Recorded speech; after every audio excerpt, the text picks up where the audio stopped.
ദൈവസന്നിധിയിലായി ഇവിടെ നിൽക്കുവാൻ സ്വർഗ്ഗസ്ഥനായ പിതാവ് എനിക്ക് അവസരം നൽകിയതുകൊണ്ട് വീണ്ടും ഞാൻ ഹൃദയാംഗമായി ദൈവത്തെ സ്തുതിക്കുന്നു, സ്തോത്രം ചെയ്യുന്നു. I once again thank Almighty God for giving me another opportunity to be here and minister among you on this wonderful morning. വന്നുകൂടിയിരിക്കുന്ന എല്ലാ ദൈവജനങ്ങൾക്കും ഹൃദയാംഗമായ എൻ്റെ സ്നേഹവും വിനീതമായ വന്ദനവും ഞാൻ അറിയിച്ചുകൊള്ളു. And I give my heartfelt and sincere greetings to each and every one of you who are gathered here this morning. വിശേഷാൽ ഈ ദിവസങ്ങളിൽ ഇവിടെ പാർക്കുവാനും ഈ സഭയിൽ ശുശ്രൂഷിപ്പാനും അവസരമൊരുക്കിയ പാസ്റ്റർ ബാബു തോമസിനോടും കുടുംബത്തോടും ലോക്കൽ സഭയോടുമുള്ള ആത്മാർത്ഥമായ നന്ദി ഞാൻ ഇത്തരണത്തിൽ അറിയിക്കുന്നു. Especially I want to take a moment to thank Pastor Babu Thomas and his church for the ability for us to be here in these past few days, to stay with you as well as preach here in your presence. ഇവിടെ അകത്തെ അന്തരീക്ഷം കണ്ടപ്പോൾ ഇംഗ്ലീഷിൽ തന്നെ പ്രസംഗിച്ചാൽ മതി എന്ന് എനിക്ക് മനസ്സിലായി. പക്ഷേ ഈ മോളുടെ ഇംഗ്ലീഷ് എനിക്കൊന്ന് ആസ്വദിക്കണം, അതിനുവേണ്ടിയാണ് ഞാൻ അത് എൻജോയ് ചെയ്യാൻ വേണ്ടിയാണ് മലയാളത്തിൽ തന്നെ പറയുന്നത്. അല്ലെ എനിക്ക് വലിയ ബുദ്ധിമുട്ടോ ഒന്നുമില്ലാതെ ഇംഗ്ലീഷും ഹിന്ദി മലയാളവും ഒക്കെ പ്രസംഗിക്കാൻ ദൈവം കൃപ തന്നിട്ടുണ്ടാകും. I see the condition here this morning. I know that I could have preached in English, but I wanted to enjoy the translation. Other than that, usually God has given me the ability to speak in Malayalam, English and Hindi. ആദ്യത്തെ ദിവസം തർജ്ജമ എവിടെ ചെന്നാലും ഞാൻ കേൾക്കുമ്പോൾ എനിക്ക് ഇഷ്ടപ്പെട്ടില്ലെങ്കിൽ sorry, I will preach manage both language എന്ന് പറഞ്ഞാൽ ഞാൻ സാധാരണ തുടങ്ങാണ് എൻ്റെ സ്വഭാവം. എന്നാൽ ഇവിടെ ട്രാൻസ്ലേഷൻ കേട്ടപ്പോൾ എനിക്ക് ഞാൻ തന്നെ ഒന്ന് എൻജോയ് ചെയ്യണമെന്ന് വിചാരിച്ചാണ് മനഃപൂർവ്വം പരിഭാഷപ്പെടുത്തി പ്രിയമകളോടും ഉള്ള നന്ദി രേഖപ്പെടുത്തുകയും അവൾക്ക് കൃപ കൊടുത്ത കർത്താവിനെ ഞാൻ അധികമായി മഹത്വപ്പെടുത്തുകയും ചെയ്തു. Usually when I go to preach somewhere, if I don't like the translation, I make an excuse myself and say, oh, I'll manage it somehow myself. But I thank God for giving her the ability to be able to do the translation, and I thank her also for helping. നമുക്ക് എല്ലാവർക്കും most familiar ആയ 103-ാം സങ്കീർത്തനമാണ് ഈ ദിവസങ്ങളിൽ നാം ചിന്തിച്ചുകൊണ്ടിരിക്കുന്നത്. We have been thinking on the past few days on Psalm 103, which is very familiar to all of us. അതിന്റെ 1-2 വാക്യങ്ങളാണ് വിശദമായി നാം ചിന്തിച്ചത്. And we thought in detail about verses 1 and 2. ഇന്ന് പകലത്തെ യോഗത്തിൽ 3-ാം വാക്യം കൂടെ എന്ന് പറഞ്ഞാൽ 1, 2 and 3 Psalms 103 1, 2 and 3 ഒരുമിച്ച് വായിക്കാം. എൻ മനമേ യഹോവയെ വാഴ്ത്തുക, എന്റെ സർവാന്തരംഗവുമേ അവന്റെ വിശുദ്ധ നാമത്തെ വാഴ്ത്തുക. എൻ മനമേ യഹോവയെ വാഴ്ത്തുക, അവന്റെ ഉപകാരങ്ങൾ ഒന്നും മറക്കരുത്. അവൻ നിന്റെ അകൃത്യമൊക്കെയും മോചിക്കുന്നു, നിന്റെ സകല രോഗങ്ങളെ സൗഖ്യമാക്കുന്നു. Bless the Lord of my soul and all that is within me, bless his holy name. Bless the Lord of my soul and forget not all his benefits, who forgiveth all thine iniquities, who healeth all thy diseases. Gracious Lord, our Heavenly Father, we praise you and thank you for your majestic presence in us. Thank you, Lord, for the beautiful words of testimonies, exhortations we have been receiving from the beginning. Open our eyes of understanding to behold the marvelous things that are hidden in your word. Have thine own way. In Jesus' precious name we pray. Amen. Hallelujah. സ്വയം സംസാരിച്ച് നന്നായ 7 പേരെയും സ്വയം സംസാരിച്ച് നശിച്ച 7 പേരെയും സ്വയം സംസാരിച്ച് നന്നായ 4 പേരെയും കുറിച്ചാണ് ഒന്നാം രാത്രിയിൽ നാം ചിന്തിച്ചത്. The first night we meditated on 7 people who spoke to themselves, which led to their destruction, and 4 people who spoke to themselves and it led to their blessing. രണ്ടാം രാത്രിയിൽ കഴിഞ്ഞ രാത്രിയിൽ നാം ചിന്തിച്ചത് 3 ഓർമ്മകൾ 3 റിമെമ്പറൻസ് എന്നുള്ള വിഷയത്തെ കുറിച്ചാണ്. Last night we meditated on the 3 remembrance that's in this chapter. അതായത് ഒന്ന്, നാം ദൈവത്തിന്റെ ഉപകാരങ്ങളെ ഓർക്കണം. First, we must remember all his benefits. 2, അവന്റെ കൽപ്പനകളെ ഓർത്ത് ആചരിക്കണം. The second one was we must remember his commandments and follow them. 3, നാം പൊടിയെന്ന് അവൻ ഓർക്കുന്നു, അത് നമ്മൾ ഓർക്കണം. And the third one was he remembers that we are dust and we should also remember that. ഇന്ന് നാം ചിന്തിക്കാൻ പോകുന്നത് 10 perfections in 103rd Psalm, 103-ാം സങ്കീർത്തനത്തിലെ 10 സമ്പൂർണതകൾ, ഫുൾനെസ് ഓർ പെർഫെക്ഷൻ, 10 സമ്പൂർണതകൾ എന്ന വിഷയമാണ് ഇന്ന് നാം ചിന്തിക്കാൻ പോകുന്നത്. So today we are going to meditate on 10 perfections or completeness that we see in the same chapter. അത് ചിന്തിക്കുമ്പോൾ ഇംഗ്ലീഷ് ബൈബിൾ കൂടിയേ തീരൂ. We must have English version also. അതാണ് എന്ന് പറഞ്ഞാൽ ഈ സങ്കീർത്തനം ഇംഗ്ലീഷിൽ വായിച്ചാൽ 10 പ്രാവശ്യം ഒരു പദം കാണാം. ആരും അത് നിങ്ങൾ ശ്രദ്ധിച്ചിട്ടില്ല. അത് ഇംഗ്ലീഷിലേ കിട്ടുകയുള്ളൂ. ഓൾ ഓൾ ഓൾ ഈ പദങ്ങൾ 10 പ്രാവശ്യം ഈ സങ്കീർത്തനത്തിൽ വരുന്നു. അതാണ് നമ്മുടെ വിഷയം. 10 fullness of the in 103 Psalms. സൂക്ഷിച്ച് വായിക്കുന്നവർക്ക് മനസ്സിലാകും. മലയാളത്തിൽ ഒക്കെയും സകല ഇങ്ങനെയൊക്കെയാണ് എഴുതിയിരിക്കുന്നത്. ഇംഗ്ലീഷിൽ ഓൾ ഓൾ ഓൾ 10 പ്രാവശ്യം. So in this chapter, the reason I say that we need to meditate on the English version specifically is because when you look in English, it says the word all 10 times. The same word is used all 10 times. Whereas in the Malayalam version, there are different variations to that word in each verse. ആദ്യത്തെ all ആണ്. ഒന്നുകൂടെ വായിച്ച് 103 സങ്കീർത്തനത്തിന്റെ 1-ാം വാക്യം. The first all is in verse 1. Bless the Lord, O my soul, and all that is within me. First all that is within me, praise the Lord. ഒന്നാമത്തെ all body, soul and spirit and sound and every. നിനക്കകത്ത് എന്തെല്ലാം ഉണ്ടോ അത് മുഴുവനും ചേർന്ന് വേണം ദൈവത്തെ സ്തുതിക്കാൻ. All the part of the body should be involved. So the first all that we see is all that is within me. So this includes everything, our body, our soul, spirit, mind, whatever that is in us, everything should be used when we praise God. ശരീരം ഇവിടെ ഇരുത്തിച്ച് മനസ്സുകൊണ്ട് ഞാൻ പതറി നടന്നേച്ച് ഇടയ്ക്കിടയ്ക്ക് എല്ലാവരെയും glory പറയുന്ന ഒന്നും ദൈവത്തിന് ഇഷ്ടമല്ല. ദൈവം തമ്പുരാനെ ഫുൾ ആക്കരുത്. So if your body is here but the mind is traveling so many different places and then in between you say hallelujah, praise the Lord, God is not pleased in that. You cannot make God a fool. അവരെ കുറിച്ചാണ് മാത്യു 15:8 പറയുന്ന ഒരു കാര്യമുണ്ട്. ഈ ജനം അധരം കൊണ്ട് എന്നെ ബഹുമാനിക്കുന്നു. അധരം, ലിപ്സ്, ഹൃദയമെങ്കിൽ നകന്നിരിക്കുന്നു. അത് കർത്താവിന് ഇഷ്ടമല്ല. That we see in Matthew where God specifically says these people praise me with their mouth but their heart is far from me. Jeremiah 48:10 ഇപ്പൊ വായിക്കുന്നില്ല. പക്ഷേ യെരമ്യാവ് 48:10 എഴുതിയിരിക്കുന്നു, യഹോവയുടെ പ്രവൃത്തി ഉദാസീനതയോടെ ചെയ്യുന്നവൻ ശപിക്കപ്പെട്ടവൻ എന്ന് എഴുതിയിരിക്കുന്നു. And in the same way, we see in Jeremiah, we're not taking these portions right now, that the one who does not give the importance, who does it deceitfully or not sincerely, is cursed. ഇവിടെ വന്നിരുന്നേച്ച് അവിടെ ഇവിടെ നോക്കിയിരുന്ന് മൊബൈലിലും കളിച്ച് മെസ്സേജും കേട്ട് ഇങ്ങനെ വേണ്ടാത്തൊക്കെ ചിന്തിച്ച് ഇടയ്ക്കിടയ്ക്ക് ഒരു ഹല്ലേലൂയ പറഞ്ഞു വെച്ച് പോകുന്നതിനേക്കാൾ നല്ലത് വീട്ടിലിരിക്കുന്ന.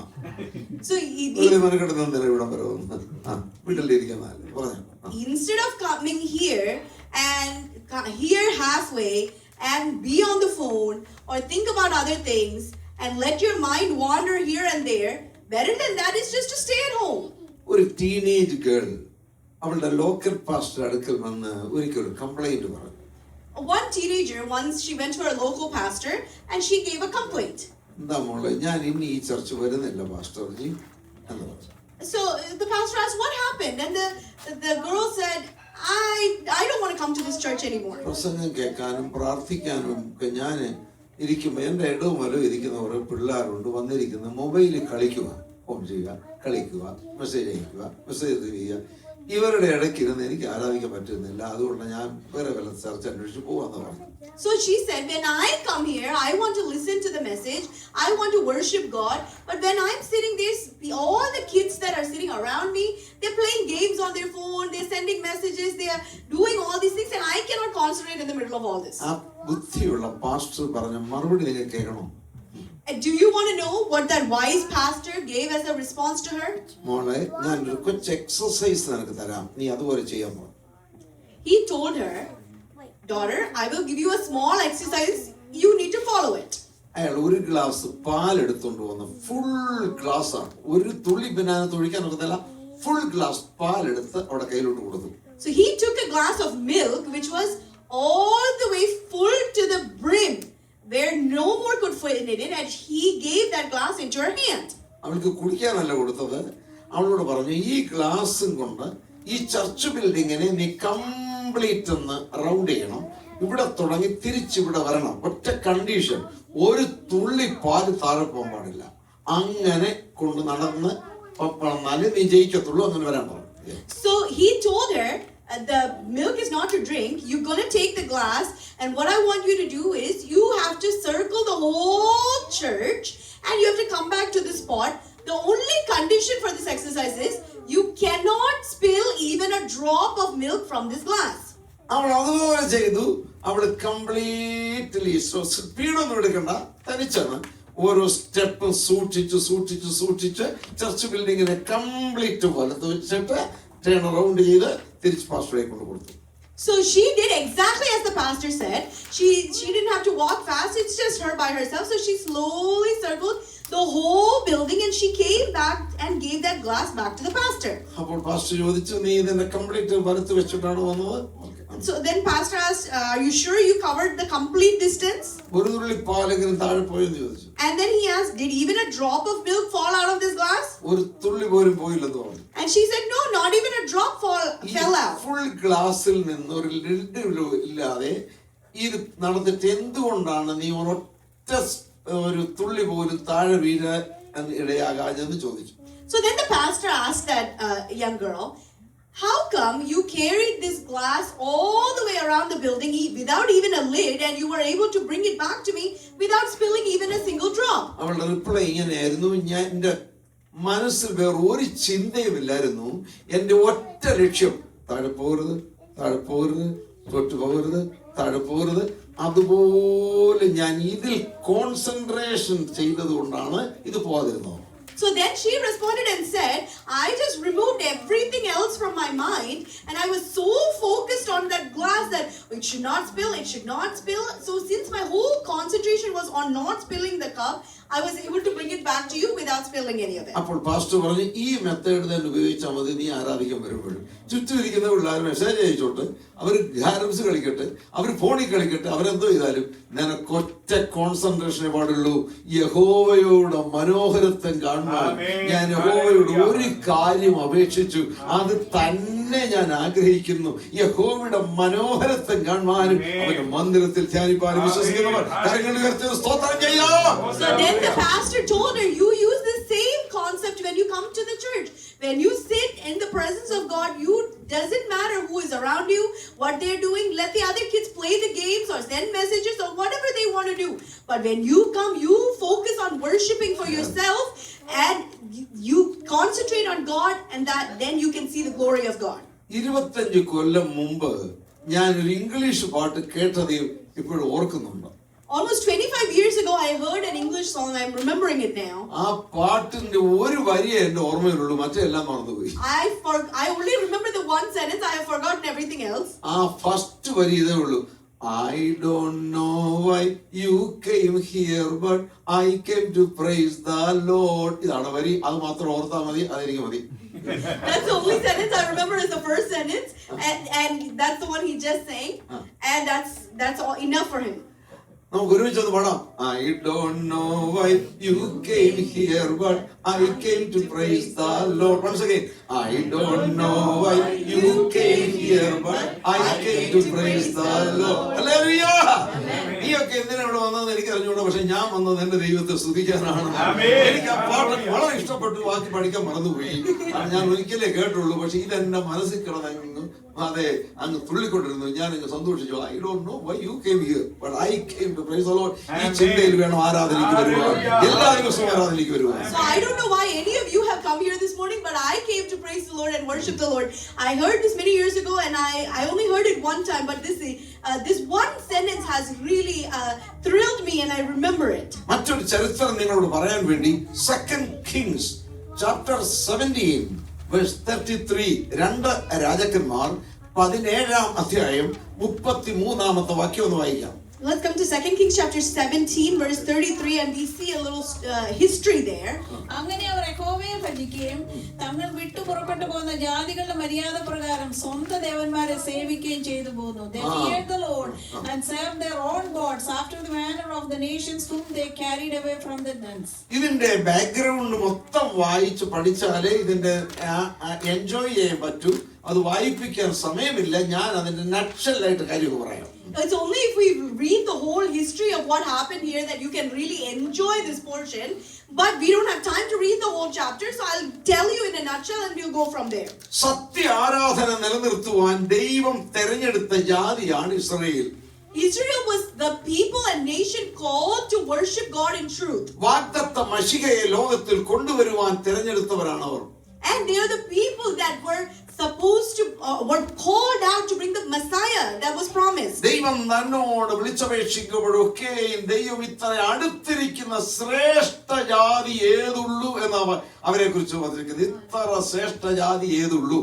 In the word of God we see what a great nation that God himself is so close to them. അങ്ങനെയുള്ള ജാതികളാണെങ്കിലും അവരും അനുസരണക്കേട് കാണിക്കുമ്പോൾ ദൈവകോപം ജ്വലിപ്പിക്കുമ്പോൾ ദൈവം അവരെ നീക്കിക്കളഞ്ഞ സമയങ്ങൾ ഉണ്ടായിട്ടുണ്ട്. ദൈവം അവരെ നീക്കിക്കളഞ്ഞു. ഈ 17th ചാപ്റ്റർ വീട്ടിൽ പോയി ശരിക്കൊന്ന് വായിച്ചാൽ നിങ്ങൾക്ക് മനസ്സിലായി. ഇപ്പോഴതെല്ലാം ഇവിടെ ഇരുന്ന് വായിക്കണ്ട. So even though they had been called by God, God took care of them. Many times they disobeyed God, went away from God, and because of that, God allowed them to be taken captive by many people. And in this situation also, we cannot read the chapter here, but you can go home and read the whole chapter to understand God had taken the Israelites away from that land. ദൈവത്തിന്റെ disciplining power പല തരത്തിലുണ്ട്. അതിൽ ഒരു method of discipline ആണ് punishment ചെയ്യുന്നത്. ജാതികളുടെ കയ്യിൽ ഏൽപ്പിച്ചു കൊടുക്കും. ശരിക്കും പഠിപ്പിക്കും. ചിലപ്പോ പിശാചിനെ വിളിച്ച് നീ ഏറ്റോടാ സാത്താന്റെ കയ്യിലോട്ട് കൊടുക്കും. ചിലപ്പോൾ ജാതികളുടെ കയ്യിൽ കൊടുക്കും. ഉചിതമല്ലാത്ത ചെയ്യാൻ നികൃഷ്ട ബുദ്ധി കൊടുക്കും. ഇതൊക്കെ ദൈവത്തിന്റെ ഡിസിപ്ലിനിക പരിപാടിയാണ്. അഹങ്കാരം കാണിക്കുമ്പോൾ ഇവരെ എന്ത് ചെയ്തു? ജാതികളുടെ കയ്യിലോട്ട് കേൾപ്പിച്ചു കൊടുത്തു. കുറെ നാൾ ട്യൂഷൻ പഠിച്ചിട്ട് വരാമോ? പഠിച്ചിട്ട് ഗുരുഗുണ പാഠശാലയിൽ പഠിപ്പിച്ചിട്ട് വരുന്ന പോലെ. So when God had different ways of disciplining his people when they turned away from him, sometimes he would give them into the hand of the devil. Sometimes he would give them into the hand of the enemy. So he would allow them to be scattered. So he sent them as captives to different places so they could go there, learn and take tuition there and come back after they have learned their lesson. Assyrian king വന്ന് ഇവരെ കൊണ്ട് അവരുടെ നാട്ടിലൂടെ കൊണ്ടുപോയി. ഈ ശമരിയയിൽ പാർത്തതായ ഇസ്രായേലിനെ കൊണ്ടുപോയി. So the Assyrian kingdom, the king had come and taken away the people who had lived in Samaria as captives away from that land. അവിടെ ഇവിടെ വേക്കന്റ് വന്ന സ്ഥലത്തേക്ക് അയാളുടെ ജാതികളെ കൊണ്ട് കുടിപാർപ്പിച്ചു. ഇമിഗ്രന്റ് ആയിട്ട് ഇമിഗ്രേഷൻ വിസയിൽ ഇങ്ങോട്ടും വിട്ടു വന്നു താമസിച്ചോളാൻ പറഞ്ഞു. ശമരിയയിൽ പുതിയ ജാതി വന്ന് താമസിക്കുകയാണ്. So once the Israelites were taken away from Samaria, God gave permission for Gentiles to come and stay in that land. Like an immigrant visa, they were allowed to come and take over that land. ആ പുതിയ ജാതികൾ പുതിയ facilities enjoy ചെയ്തെങ്കിൽ യഹോവയെ സ്തുതിക്കാൻ അവർക്ക് അറിഞ്ഞൂടാ. അവർ ജാതികളായ വിഗ്രഹങ്ങളെ സേവിച്ചുകൊണ്ടിരുന്നവരാ. ഇവർക്ക് അറിഞ്ഞൂടാ യഹോവയെ എങ്ങനെ സ്തുതിക്കേണ്ടത്. So even though the Gentiles came and they enjoyed their new facilities, they did not know how to worship the Lord, the God. അങ്ങനെ വന്നപ്പോൾ ദൈവകോപം ഇവരുടെ മേലും വന്നു. ഇത് ദൈവാരാധന നടന്ന സ്ഥലമാണ് ഇസ്രായേൽ. പക്ഷെ നിങ്ങൾക്ക് ദൈവത്തെ സ്തുതിക്കാൻ അറിഞ്ഞുകൂടല്ലോ. അതുകൊണ്ട് അവരെ ശിക്ഷിക്കാൻ വേറൊരു ഡിസിപ്ലിൻ ഉപയോഗിച്ചു. സിംഹങ്ങളെ അയച്ചു അങ്ങോട്ട് വിട്ടു. സിംഹങ്ങൾ പലരെ കൊന്നു. ആരാധന കഴിയുമ്പോൾ ചാവുക ആളുകൾ. കാരണം ദൈവത്തെ സ്തുതിക്കുന്നതിന് പകരം വിഗ്രഹങ്ങളെ സ്തുതിച്ചത് കൊണ്ട് അവരെ സിംഹങ്ങളെ കൊണ്ട് കൊല്ലിപ്പിച്ചു എഴുതുക. So because these people did not know how to worship the true God and they were worshiping idols, because of that the curse of God came upon them, and God sent a different kind of punishment here, which is he sent lions to attack the people, and many people got killed because of the attack of the lions. അപ്പോൾ അവിടെ ഉണ്ടായിരുന്ന local ലീഡറിന് മനസ്സിലായി ഇങ്ങനെ പോയാൽ ഇവിടെ എല്ലാവരും ചത്തുപോകും. അതുകൊണ്ട് ദൈവത്തെ സ്തുതിക്കാനോട്ട് അറിഞ്ഞും കൂടാ. പെട്ടെന്ന് പെട്ടെന്ന് ഒരു വിസിറ്റിംഗ് പാസ്റ്ററെ അയച്ചു തരാൻ പറഞ്ഞു, ഇവിടെ വരണം. അതിന്റെ ഇപ്പോഴത്തെ കാര്യം പറഞ്ഞാല് R1 വിസ എന്ന് പറയും. R1 വിസയിൽ അയക്കണം. റിലീജിയസ് പാസ്റ്റർമാർക്ക് വല്ലപ്പോഴും ഒരു സമയത്തേക്ക് കൊടുക്കുന്ന അച്ഛന്മാർക്ക് കൊടുക്കുന്ന ഒരു വിസയാണ്. നമ്മുടെ ഭാഷയെ പറയുകയല്ല, ബൈബിളിനകത്ത് R1 എവിടെയാണെന്ന് ചോദിച്ചു പിന്നെ എന്റെ അവിടെ ഞാൻ ഈ പറയുന്നത് നമ്മുടെ ഇന്നത്തെ ലാംഗ്വേജുകളെ മനസ്സിലാക്കാൻ പറയും. R1 വിസ കൊടുത്തിട്ട് ബഥേലിൽ ചെന്ന് താമസിച്ച് പഠിപ്പിക്കാൻ പറഞ്ഞു. യഹോവയെ സ്തുതിക്കേണ്ട, വിധം ഏർപ്പിക്കാൻ പറഞ്ഞു. 2 Kings 17 കൊണ്ട് വീട്ടിൽ പോയി വരും. So when these people understood that they're in trouble, they understood that if they don't follow God, they're going to be cursed, they're going to keep getting attacked, they're all going to die. So, and they also don't know how to worship the God in the way that it's supposed to. So all of a sudden, they decided to call for a visiting pastor. In today's terms, we say like an R1 religious visa. They called somebody. Pastors come temporarily, they come, they teach, they go back. In the same manner, they called someone. This is my own words I'm using here. Don't ask me if there's R1 in the Bible or anything like that. But they brought someone to teach them the word of God. R1 വിസയിൽ വന്ന ഈ ഉപദേശി അഥവാ ഈ ശുശ്രൂഷകൻ അഥവാ ഒരു പുരോഹിതൻ, priest, അയാൾ പഠിപ്പിക്കാൻ തുടങ്ങിയ ലേലിയ പറ, എല്ലാവരും അല്ലേലും പറയും. 2 കൈ നോക്കി പറ, 2 കൈ നോക്കി പറയും. ഇത് പോരാ, ഉറച്ച് പറയും. ഇനിയും ഒന്ന് തുള്ളിച്ചാടി പറ. ചുരുക്കി പറഞ്ഞ പറഞ്ഞു പറയിപ്പിക്കുക, അല്ലേലിയ പറഞ്ഞു പറയിപ്പിച്ച് പഠിപ്പിക്കുക അയാള്. പക്ഷെ ഇവരുടെ മനസ്സ് മൊത്തം വിഗ്രഹത്തിലാ. യഹോവയെ ഭജിക്കുന്നത്, യഹോവയെ സേവിക്കുന്നുണ്ടല്ല, സിംഹം കടിക്കാതിരിക്കാൻ വേണ്ടി. ഇല്ലെങ്കിൽ യഹോവയെ സ്തുതിച്ചില്ല, സിംഹം കടിക്കും. സിംഹം കടിച്ച് തിന്നാതിരിക്കാൻ വേണ്ടി ദൈവത്തെ സ്തുതിക്കുക. ഗുണപ്പെടുന്ന ജാതിയല്ലത്, മനസ്സിലായോ? തമ്പുരാനെ കളിപ്പിക്കരുത്, ദൈവകോപം ഉണ്ടാകും. നീ ആരെ സ്തുതിക്കുന്നു അവരെ സേവിക്കാൻ പഠിക്കണം. സേവിക്കുന്നത് വിഗ്രഹത്തെ, സ്തുതിക്കുന്നത് യഹോവയെ. അങ്ങനെയുള്ള സ്തുതി സ്തോത്രം ദൈവം അംഗീകരിക്കുന്നില്ല. So they finally got a priest, and the priest came there and he started teaching the people how to worship God. The thing is, when the priest said say hallelujah, they will say hallelujah. If he says raise both your hands, they will raise both their hands. And if he says, oh, you need to say louder, they will follow that. So step by step, he's telling them what to do, and they are doing it. But not because their heart was toward God. In their heart, they were still serving the idols. But because they were afraid of the lions, they are trying to say this with their mouth. They're trying to do all the actions as they were taught. But we need to understand that what we say with our mouth is not important. Who we serve is important. Amen. So when we come here, we cannot just worship with our mouth, but we need to serve with our whole heart.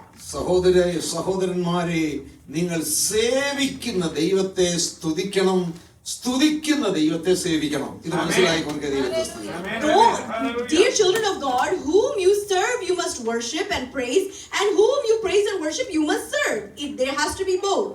ഇങ്ങനെ ഈ ജാതികൾ യഹോവയെ സ്തുതിക്കുകയും വിഗ്രഹങ്ങളെ സേവിക്കുകയും ചെയ്തു. 2 തോണിയിൽ കാല് വെക്കരുത്, ഒന്നായിരിക്കട്ടെ നിന്റെ ലക്ഷ്യം.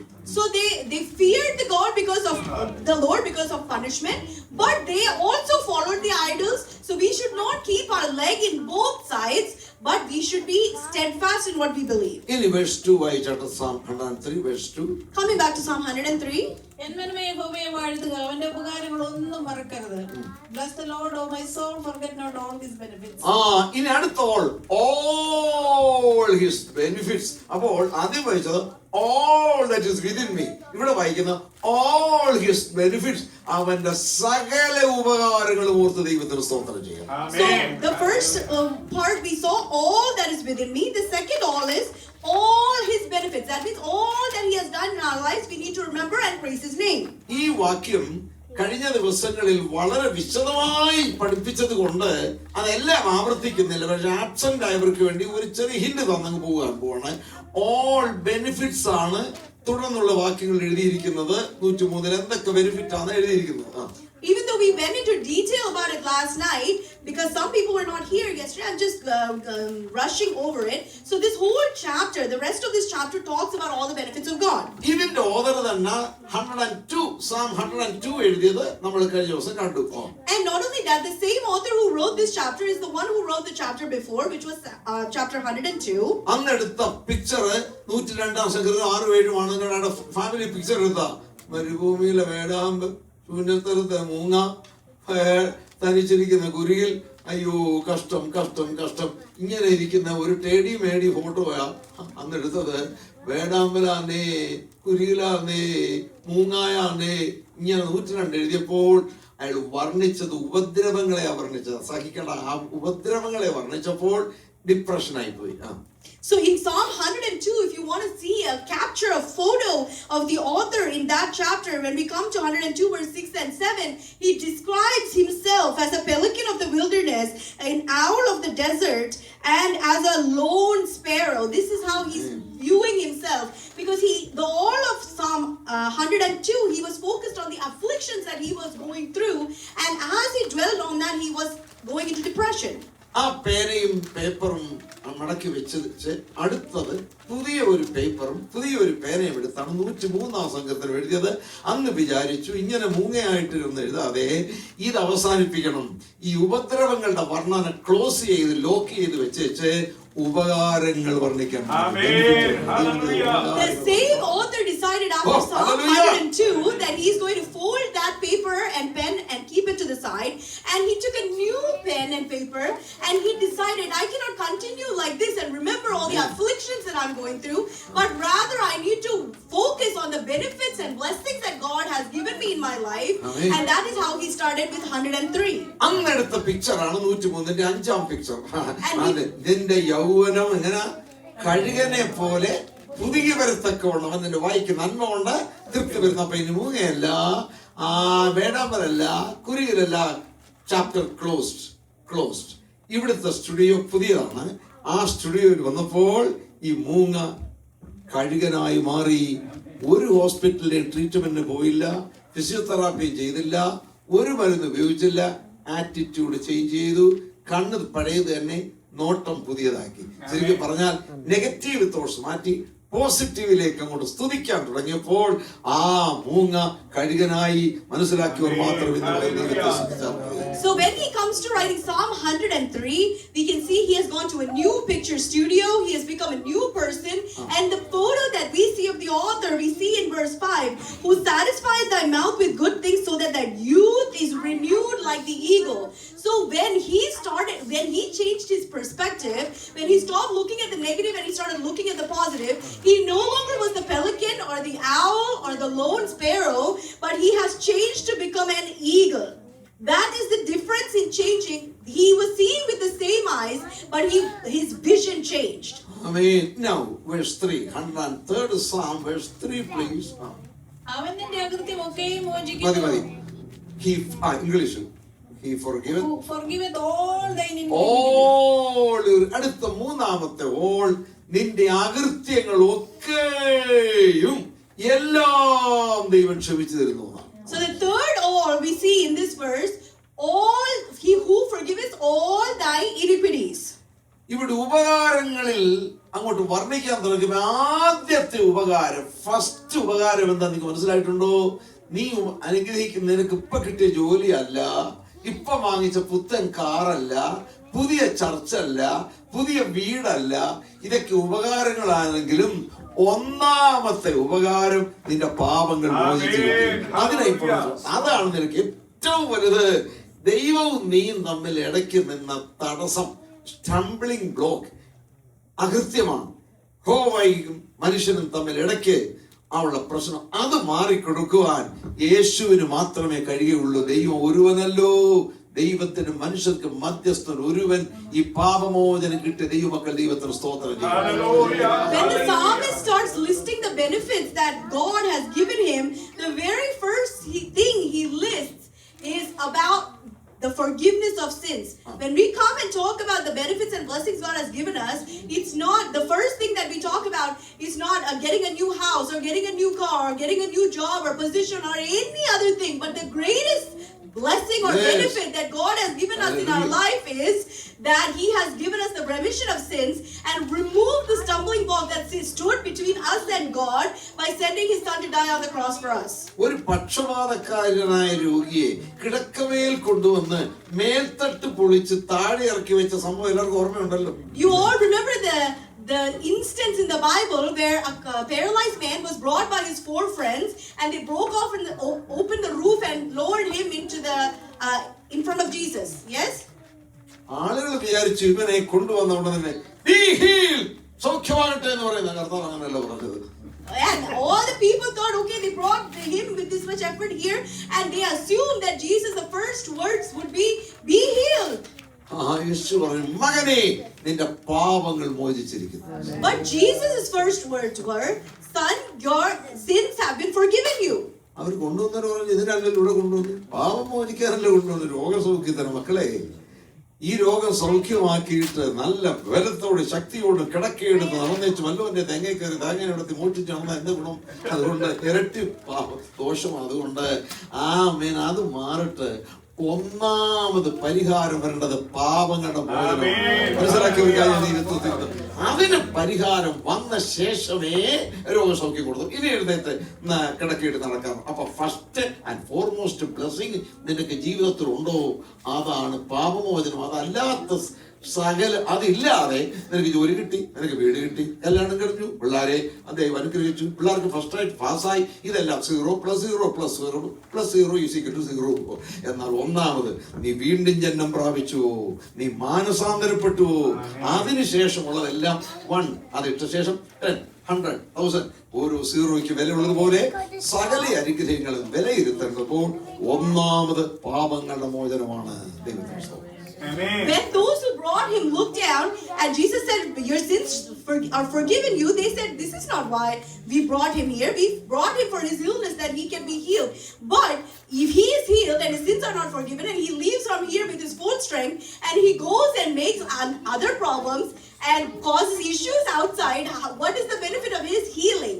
So rather than doing that, first God forgave his sins, and that reconciliation happened, and then he was healed from all the physical disabilities that was needed. So we need to always remember that the first thing, that the greatest blessing is the remission of sins, and we need to first make sure we have that redemption and salvation, because no matter what else we have in life, whether we finished our education or whether we got married, had kids, and all these things are zeros. 0 + 0 + 0 is always going to equal 0. But when we have the first thing, first and foremost, which is a repentance of our sins, and we have come to God, and that one is there first, then every 0 that is added after that multiplies what we have. So we need to make sure we have the one first before all the other blessings and benefits. ഈ principle ആണ് Psalm 116 നിങ്ങൾ കാണുന്നത്. ഇപ്പൊ വായിപ്പിക്കുന്നില്ല. യഹോവ എനിക്ക് ചെയ്ത സകല ഉപകാരങ്ങൾക്കും ഞാൻ അവൻ എന്ത് പകരം കൊടുക്കുന്നു പറഞ്ഞു. ഉടനെ പറയുന്നത്, എനിക്ക് എന്റെ കുഞ്ഞുങ്ങൾക്ക് ജോലി കിട്ടിയതല്ല, എന്റെ രോഗസൗഖ്യമാക്കുന്നതല്ല. നമ്പർ 1 പറയുന്നത്, ഞാൻ രക്ഷയുടെ പാനപാത്രം എടുക്കും. യഹോവയ്ക്ക് സ്തോത്രം ചെയ്യുന്നു. ആത്മരക്ഷയേക്കാൾ വലുത് എന്തുള്ളു മക്കളെ? സകല ലോകവും നീ നേടിയാലും നിന്റെ ആത്മാവ് രക്ഷിക്കപ്പെട്ടിട്ടില്ല എങ്കിൽ നിനക്ക് എന്ത് പ്രയോജനം? അത് ഇമ്പോർട്ടന്റ്. നിന്റെ ജീവിതത്തിൽ ഉപകാരം വർണ്ണിക്കുമ്പോൾ ഒന്നാമത്തെ ഉപകാരമായി നീ ദൈവത്തെ സ്തുതിക്കേണ്ടത് ആത്മാവിന്റെ അകൃത്യങ്ങളുടെ മോചനമാണ്. That is why when we come to Psalm 116, we see, what shall I render unto the Lord for all his benefits towards me? I will take the cup of salvation and call upon the name of the Lord. So we need to always remember that first and foremost. We need to thank him. When we list all his benefits and blessings that he has done in our life, we need to first and foremost thank him for giving us salvation and bringing us back into his presence. എങ്ങനെയാണ് കർത്താവ് മോചിക്കുന്നത്? ഒരുപാട് വാക്യങ്ങളുണ്ട്, പക്ഷേ അതൊന്നും ഇപ്പൊ വായിപ്പിക്കുന്നില്ല. ചിലത് പറഞ്ഞങ്ങ് പോകാം. We know how God redeems us, but we don't have time to go through all the scriptures right now. We'll just speak over it quickly. ഈ സങ്കീർത്തനത്തിൽ തന്നെയുണ്ട്, ഉദയം അസ്തമയത്തോട് അകന്നിരിക്കുന്നത് പോലെ അവൻ നമ്മുടെ ലംഘനങ്ങളെ അകറ്റിയിരിക്കുന്നതാണ്. We see even in this very chapter how he forgives from the way the sunrise to sunset, how it is separated. That is how far the east is from the west. ഈ സങ്കീർത്തനത്തിൽ 6 പോലെകളുണ്ട്. പോലെ എന്ന് പറഞ്ഞാൽ comparisons ഉണ്ട്. അത് നമുക്ക് ഈ 3 meeting ഉള്ളതുകൊണ്ട് അത് ടച്ച് ചെയ്യുന്നില്ല. 6 കമ്പാരിസൺസ് ഉണ്ട്. അതിലൊന്നാണ് നിന്റെ പാപം മോചിച്ചത് എങ്ങനെയാ? ഉദയം അസ്തമയത്തോട് അകന്നിരിക്കുന്നത് പോലെ. അങ്ങനെ ആ കർത്താവ് നമ്മുടെ ലംഘനങ്ങളെ അകറ്റുന്നു. There are 6 comparisons in this very chapter about different things, but because we don't have time, we're not going to go through each of them. But one of the comparisons is, as the east is from the west, that is how far your transgressions are removed from you. ഞാൻ നിങ്ങളുടെ പാപങ്ങളെ ചവിട്ടിക്കളയുമെന്ന് എഴുതിയിരിക്കുന്നത്. ശരിക്കും മാനസാന്തരപ്പെടുന്നവർക്ക് ചവിട്ടിക്കളയും, സമുദ്രത്തിന്റെ ആഴത്തിലിട്ട് കളയും. And for those who repent, there's other portions that say, I will stamp upon your sins. And another portion that says, I will throw your sins into the depths of the seas. These are all for people who have been redeemed. നീ എന്റെ പാപങ്ങളെ നിന്റെ പിറകിൽ എറിഞ്ഞു കളഞ്ഞുവല്ലോ, നിനക്കും നിന്റെ പാപത്തിനും ഇടയ്ക്ക് ദൈവം കരുതിക്കോ. പുറകോട്ട് പറഞ്ഞു, ഇനി ഞാനത് ഓർക്കയില്ല. ഇങ്ങനെ ഒരു ദൈവമാണ് നമ്മുടെ ദൈവം. ഒരിക്കലും കൈവിടാത്ത ഒരു ദൈവമാണ്. മറന്നു എങ്കിൽ മറന്നത് തന്നെ. And in another portion it says that I have thrown your sins behind you.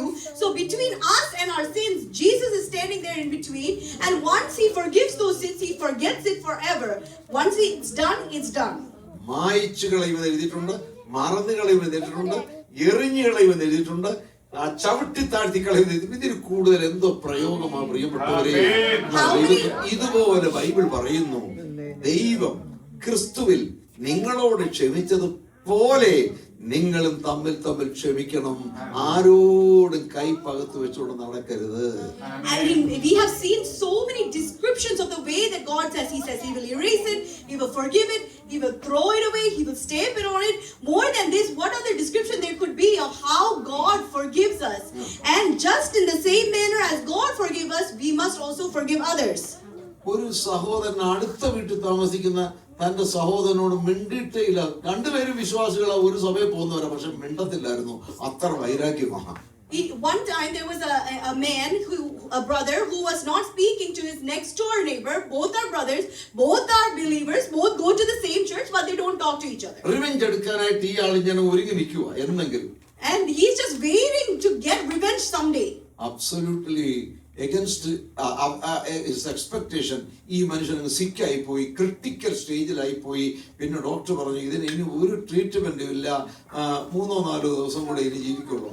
So all of a sudden he got sick, he got critically ill, and the doctor said you only have 3 or 4 days left to live. അപ്പോൾ അവരുടെ പിള്ളേർ പറഞ്ഞു, പപ്പാ ആ മറ്റു സഹോദരനോട് നിരപ്പായില്ലല്ലോ, 3-4 ദിവസത്തിനകം മരിച്ചു പോകുകയോ, എങ്ങനെയെങ്കിലും വിളിച്ചൊക്കെ നിരപ്പായിട്ട് മരിക്കേ, അല്ലെങ്കിൽ പിന്നെ അത് ശിക്ഷയല്ലേ. അയ്യോ എന്നാ മോളെ ഇനി വിളിച്ചോണ്ട് വരാൻ പറഞ്ഞവനെ ആ മനുഷ്യനെ വിളിച്ചോ കൊണ്ടുവന്നു, ക്ഷമ ചോദിക്കാൻ വിളിച്ചതാ. So this man is so sick, his children told him, Papa, that you have been having this fight with him for so long. You call him and you forgive him. Anyway, you're going to pass away in a couple of days. And if you don't forgive him and you go, then it will be a curse for you. So just forgive him. And so he says to his daughter, okay, you call him. 5 വർഷമായി തമ്മിൽ മിണ്ടിയിട്ടെങ്കിലും അന്ന് അയാൾ കൗതുകത്തോട് വന്ന് 5 വർഷത്തിന് ശേഷം വന്ന് തിരിച്ചു കൈ കൊടുത്തു, ബ്രദർ സകലത് ഞാൻ ക്ഷമിച്ചിരിക്കുന്നു, ഇനി ഞാൻ റിവെഞ്ച് എടുക്കത്തില്ല, 3-4 ദിവസത്തിനകം ഞാൻ ലോകത്തോട് യാത്ര പറയും, അതുകൊണ്ട് സമാധാനമായി പിരിയാമെന്ന് പറഞ്ഞ് പ്രാർത്ഥിച്ചു പിരിയാം.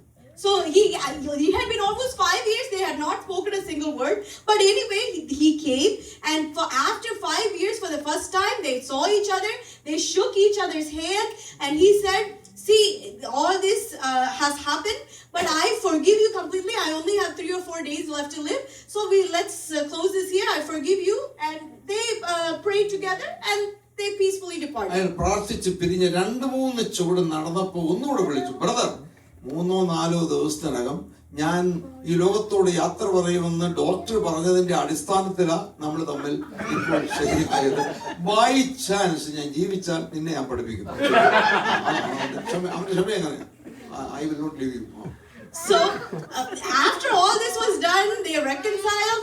As that man was leaving, he took 2 or 3 steps, and this man said, brother, the doctor told me I only have 3 or 4 days left to live. That's why I wanted to make a reconciliation with you. But by chance, if that doesn't happen and I live longer, I will definitely take my revenge at some point. അങ്ങനെ ആരും ക്ഷമിക്കല്ലേ. അത് മാത്യു 18:35 എന്ന് വായിച്ചേ. Nobody should forgive like this, right? That's why it says in Matthew 18 verse 35. ഓരോരുത്തൻ സഹോദരനോട് ഹൃദയപൂർവ്വം ക്ഷമിക്കാൻ ഹൃദയപൂർവ്വം മനഃപൂർവ്വം നീ ക്ഷമിക്കാഞ്ഞാൽ. സ്വർഗ്ഗസ്ഥനായ എന്റെ പിതാവ് അങ്ങനെ തന്നെ നിങ്ങളോട് ചെയ്യും. ഇംഗ്ലീഷിൽ. So likewise shall my heavenly Father do also unto you, if you from your hearts forgive not everyone his brother their trespasses. ദൈവത്തെ കളിപ്പിക്കരുത്. നീ നിന്റെ കൂട്ടു സഹോദരങ്ങളോട് ക്ഷമിക്കുമ്പോൾ ദൈവം ചെയ്തതുപോലെ അത് പിറകിൽ എറിഞ്ഞു കളയുക, ചവിട്ടി താഴ്ത്തി കളയുക. Forget with all your heart. എങ്കിലേ ദൈവം നിന്നോട് ക്ഷമിക്കുകയുള്ളൂ എന്ന് എഴുതിയിരിക്കുന്നു. See, we cannot trick God when we are forgiving those around us. We need to forgive with all our heart and leave it once and for all as God did, because in the scripture it says only then will God forgive us. Psalms 103 verse 3 once again please. 103 ഒന്നുകൂടെ വായിച്ചേ. അവൻ നിന്റെ അകൃത്യമൊക്കെയും മോചിക്കുന്നു, നിന്റെ സകല രോഗങ്ങളെ സൗഖ്യമാക്കുന്നു. He forgiveth all thy iniquities, who healeth all thy diseases. അടുത്ത നാലാമത്തെ all your diseases. നിന്നെ കർത്താവിന് സൗഖ്യമാക്കാൻ കഴിയാത്ത ഒരൊറ്റ രോഗവും നിനക്കില്ലെന്ന് വിശ്വസിച്ചാൽ നീ ഭാഗ്യവാൻ. The fourth all is healing all the diseases. We need to believe that God can heal every disease. അപ്പൊ ഫിസിക്കൽ സിക്നസ് ഉണ്ട്, മെന്റൽ സിക്നസ് ഉണ്ട്, പിന്നെ സ്പിരിച്വൽ ആത്മീയ രോഗങ്ങൾ, ശാരീരിക രോഗങ്ങൾ, മാനസിക തലവേദന, പനി, വയറ്റുവേദന, ഇതെല്ലാം ഫിസിക്കലാണ്. എന്നാൽ ഡിപ്രഷൻ, ആൻസൈറ്റി, ഡിമെൻഷ്യ ഇതൊക്കെ മെന്റലാണ്. അതുപോലെ തന്നെ അടിതൊട്ട് മുടി വരെ ഒരു സുഖവുമില്ലെന്ന് യെശയ്യാവ് 1 പറയുന്ന മൊത്തം ആത്മീയമാണ്. അപ്പൊ ഫിസിക്കൽ ഉണ്ട്, സ്പിരിച്വൽ ഉണ്ട്, മെന്റൽ ഉണ്ട്. ഇത് മൂന്നിനും പരിഹാരം വരുത്തുവാൻ നമ്മുടെ കർത്താവിന് കഴിയും. There are different kind of diseases. There are physical diseases, mental diseases, spiritual diseases. We know that when you have a headache or stomach problem or any other kind of illnesses, this is all categorized as physical illnesses. And then depression, anxiety, dementia, they are mental illnesses. And then when we see in Isaiah that from the top of my head to the soles of my feet I am destroyed, it is talking about spiritual illnesses. So there are all these types of illnesses which is all controlled above by God. രണ്ട് കണ്ണും കാണാൻ വയ്യാത്തത് കർത്താവിന്റെ അടുക്കൽ കൊണ്ടുവന്നപ്പോൾ ഒരു കൊച്ചു മരുന്ന് കൊണ്ട് പുരട്ടി അന്നേരെ പോയി കഴിക്കൂ, സുഖം. ഐ സ്പെഷ്യലിസ്റ്റ് ആണ്. So somebody comes with 2 eyes that are blind, they cannot see at all. They come, the doctor comes, writes down a prescription, says go and have this. They get better. It's an eye specialist. രണ്ട് ചെവിയും കേൾക്കാത്ത ഒരുത്തന്റെ അങ്ങോട്ട് കൈ ഇട്ടിച്ച് പറഞ്ഞു ENT specialist. And then a man came and he could not hear, and he touched his ear and he was healed immediately. Amen. 18 കൊല്ലമായി കുനി നടന്ന ഒരുത്തി എഴുന്നേപ്പിച്ച് നിർത്തി അടുത്തോട്ട് പോലും ചെന്നില്ല. ഓർത്തോ സ്പെഷ്യലിസ്റ്റ്, ഓർത്തോപീഡിക് സ്പെഷ്യലിസ്റ്റ് ആണ്. And there was a lady that was bent down and could not walk straight for 12 years, and in one moment he said be healed, and she stood straight. So he was an ortho specialist. 12 കൊല്ലം കൊണ്ട് സകല വൈദ്യന്മാരാലും ചികിത്സിക്കപ്പെട്ടിട്ട് ഒരു ഗുണമുണ്ടാകാത്ത ഒരു രോഗി പുറകെ വന്നൊന്ന് തൊട്ടു വസ്ത്രത്തിൽ ഉടനെ സൗഖ്യമായി. ഗൈനോക്കോളജിസ്റ്റ് ആണ്. And there was a woman with bleeding for 12 years that could not be solved by any physicians, and she came, she touched the hem of his garment, and all of a sudden she was healed. So he was a great gynecologist. ഒരുത്തനെ കണ്ടപ്പോ തന്നെ ഉടനെ x-ray എടുത്തു, report പറഞ്ഞു, lab report പറഞ്ഞു, ദാ ഇവനാണ് സാക്ഷാൽ ഇസ്രായേലിയൻ, ഇവനിൽ കപടമില്ല. X-ray technician and lab specialist. അതാണ് നമ്മുടെ കർത്താവ്.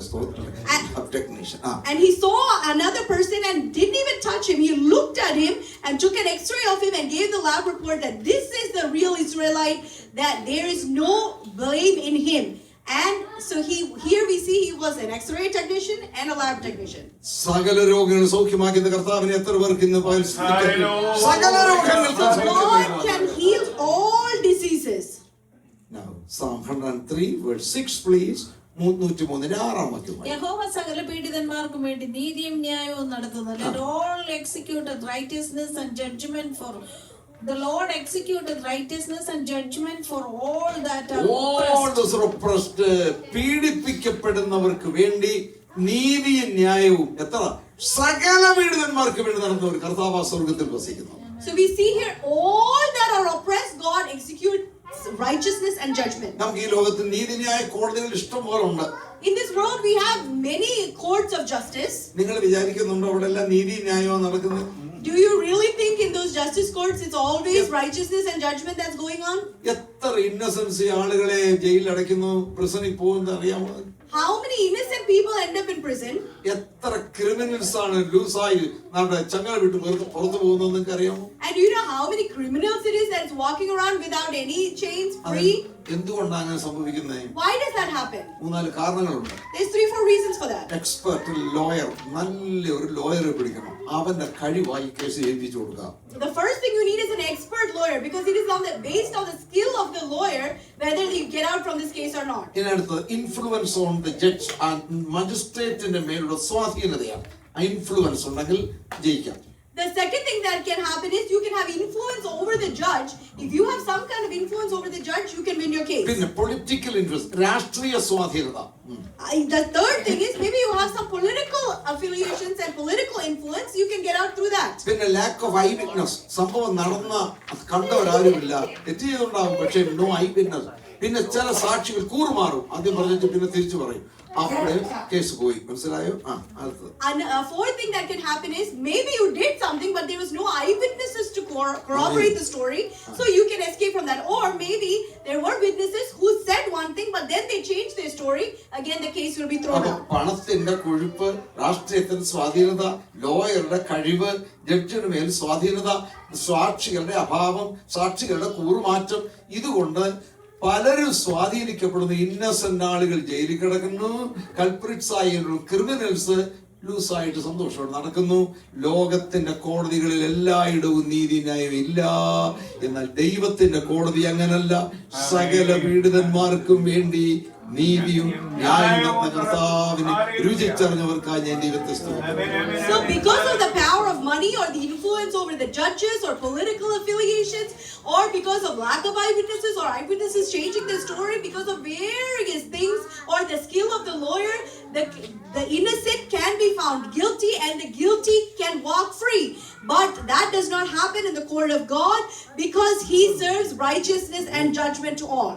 13 കൊല്ലം നിരപരാധിയായ ജോസഫ് ഒരു ജയിലിൽ കിടക്കേണ്ടി വന്നത് ഒരു കുറ്റവും ചെയ്തിട്ടല്ല. ഇവിടെ ഞാൻ വരത്തക്കതുപോലെ ഞാൻ ഒരു ദോഷം ചെയ്തിട്ടില്ലെന്ന് കൺഫസ് ചെയ്തു. പക്ഷെ സംഗതി വിവരിച്ചില്ല. അവിടെ അത് മനസ്സിൽ തന്നെ ഒതുക്കി.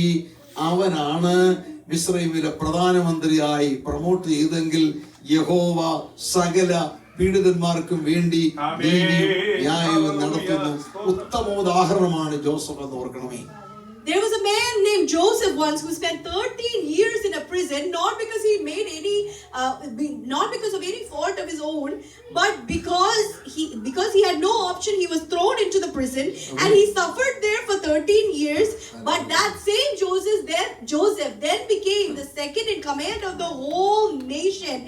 That is the God of the oppressed. ആ ഫറവോനെ അവനെ അവിടുന്ന് ഇറക്കി വന്നപ്പോഴും സ്വപ്നം വ്യാഖ്യാനിച്ചതാ. എന്നെ അതിശയിപ്പിക്കുന്ന കാര്യം, 13 കൊല്ലം വെറുതെ അവിടെ കിടന്നിട്ട് തിരിച്ചിവിടെ വന്ന് ഡ്യൂട്ടിക്ക് വന്നപ്പോഴും സ്വപ്നം വ്യാഖ്യാനിച്ച് കഴിഞ്ഞിട്ട് പിന്നെ ഒരു കാര്യം കൂടെ എനിക്ക് പറയാനുണ്ട്.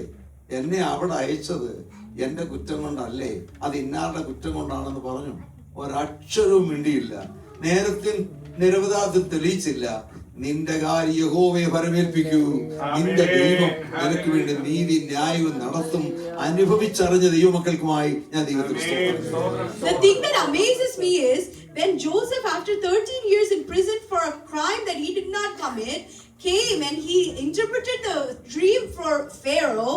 After he interpreted the dream in a wonderful way, he could have added a sentence, I was not in the prison for 13 years because of any of my mistake, but it was somebody else's mistake. He could have pointed it at that time, but he never said a word to defend himself even at that point. But the God who we don't have to fight for ourselves, but the God who speaks for the oppressed will take care of it in the right time. ഏത് കാര്യം ദൈവമക്കളുടെ ഇടയിൽ ഉണ്ടായാലും ഓടി കോർട്ടിൽ പോവുക, court കച്ചേരി. ലജ്ജയില്ലേ എന്നാ പൗലോസ് ചോദിക്കുന്നത്. നിങ്ങളുടെ ഇടയിൽ ഒരു കാര്യം ഉണ്ടായാൽ നിങ്ങൾക്ക് തമ്മിൽ അത് തീർത്തുകൂടെ? നിങ്ങൾ ഈ വ്യവഹാരത്തിന് മനുഷ്യന്റെ കോടതിയിലാണ് പോകേണ്ടതെന്ന് ചോദിച്ച് ബ്ലെയിം ചെയ്യുന്നു. 1 Corinthians 6 ഭവനത്തിൽ പോയി വായിച്ചു നോക്കണമെന്ന് കാണാം. Even when something happens in the church, even in matters of the church, people just want to run to the court case after court case for various things. And the word of God in Paul says in 1 Corinthians, are you not ashamed that when an issue happens within the church, can you not resolve it on your own? ഞങ്ങളുടെ സ്ഥലത്ത് അടൂര് ഒരു മനുഷ്യൻ അപ്പച്ചൻ കൊണ്ടുവന്ന് ഒരു case കൊടുത്തു, ഞങ്ങളുടെ സഭയുടെ secretary അഭിഷേകം പ്രാപിച്ചിട്ടില്ല എന്ന് പറഞ്ഞു. അതാ case. In Adur, in our place in Adur, one grandfather went and gave a case in the court. The case is the secretary of the church has not been filled with the Holy Spirit. ഐപിസിയുടെ constitution ഉണ്ട്, അഭിഷേകം പ്രാപിച്ചവനെ secretary ആക്കാവുന്ന അതില്ലാന്ന്. അപ്പൊ ജഡ്ജിന് മനസ്സിലായില്ല, അയാൾ ഓരുള്ളയാ. അയാൾ ചോദിച്ചു, എന്താണ് ഈ അഭിഷേകം?